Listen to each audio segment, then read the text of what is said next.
Okay, so this is a demo of VMware AppDefense. It's based on the VMware Hands-on Lab platform. So what we're going to do is we're going to protect a two-tier application. So we have a web server and a database server. And to do that on VMware AppDefense, you have to define a scope. So the scope is the application. So we'll create a new scope there. We'll give it an appropriate name. And now we're going to add the different tiers of the application. So the first tier we're going to add is the web tier. So we'll give it a name. So we'll call it web-tier. A service type, so we can select from a predefined list of services. So we'll select a web server. We'll hit next. And we'll select the web VM. So this is showing us all VMs which are running on hosts which have the AppDefense host and guest module enabled. If we had VRA, we could add some allowed predefined behaviors, but we don't, so we'll just hit finish. And we'll add the last tier, which is the database tier. So again, we'll give it an applicable name. Service type is not listed, it's SQL Server, so we will just run other and we'll just give it an appropriate description, so SQL Server. And we'll hit next. And we'll select the DB VM. Next again, hit finish.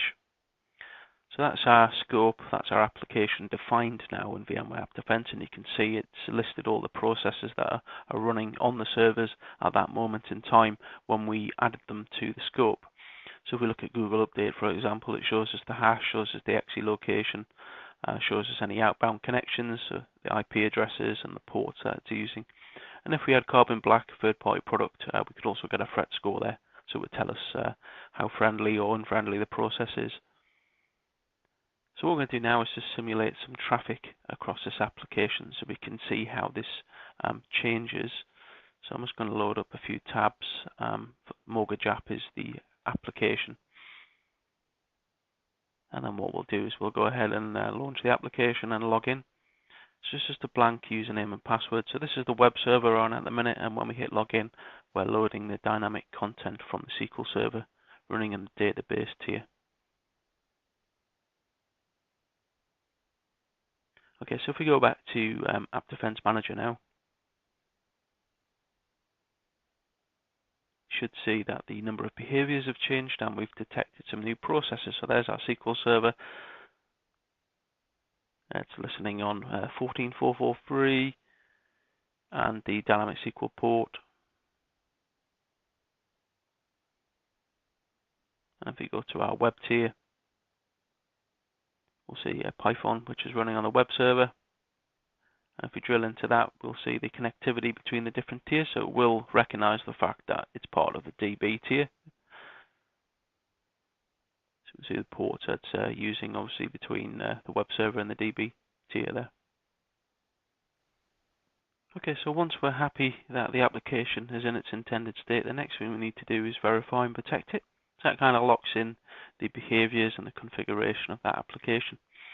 So now we can configure some rules for AppDefense and how it handles an attack. So for the purposes of this demo, we'll go ahead and edit these rules for the DB tier.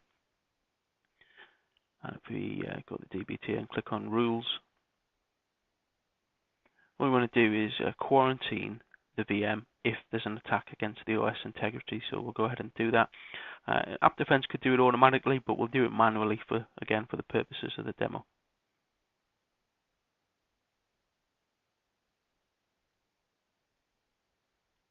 So we'll update the rules.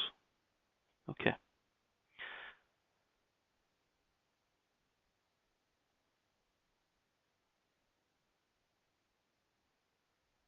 So if we go ahead and look at how AppDefense quarantines the VM, it uses NSX Manager.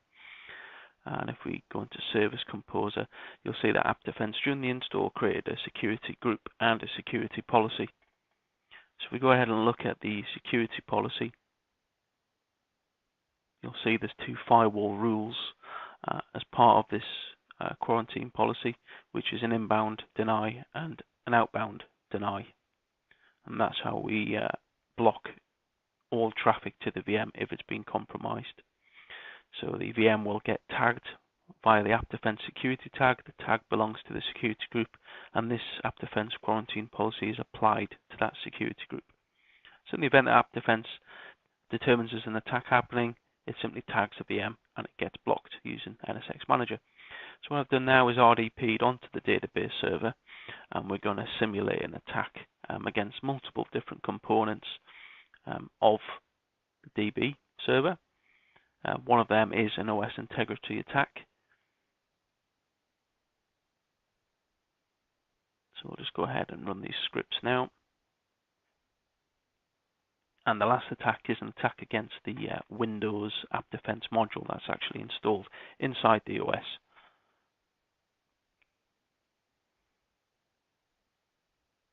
So that's our attack complete. So let's go back and have a look in AppDefense and see how that looks. So you can see now we have some alarms that have been tripped against the database tier. So let's click on those.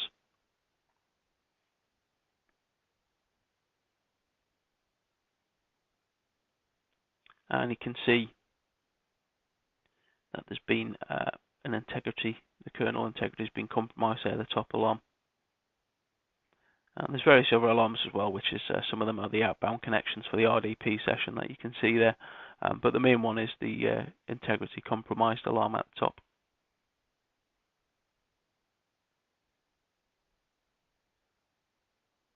So because we set it to quarantine manually, we'll click on that alarm. And if you notice in the top right hand corner there, we have the option to quarantine the VM. And that's what we'll do. So, yep, are you sure? This is why we're asking you to quarantine it. Yep, so we'll click quarantine. And there we go. So that's the VM added to the security policy now, to the security group. And all network traffic will have been blocked on that VM.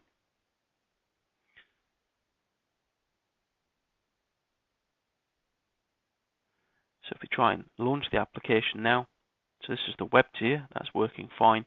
But when we try and log in, obviously there's no connectivity back to the SQL server, the database tier. So this is going to sit there, and you can see it waiting to load. Nothing's going to happen because the database tier is effectively now off the network because NSX has blocked all inbound and outbound traffic. So if we go to NSX Manager, you can see now that the DB VM is part of that AppDefense security group, which is having the block inbound and outbound rules from the security policy. And there's the demo of AppDefense.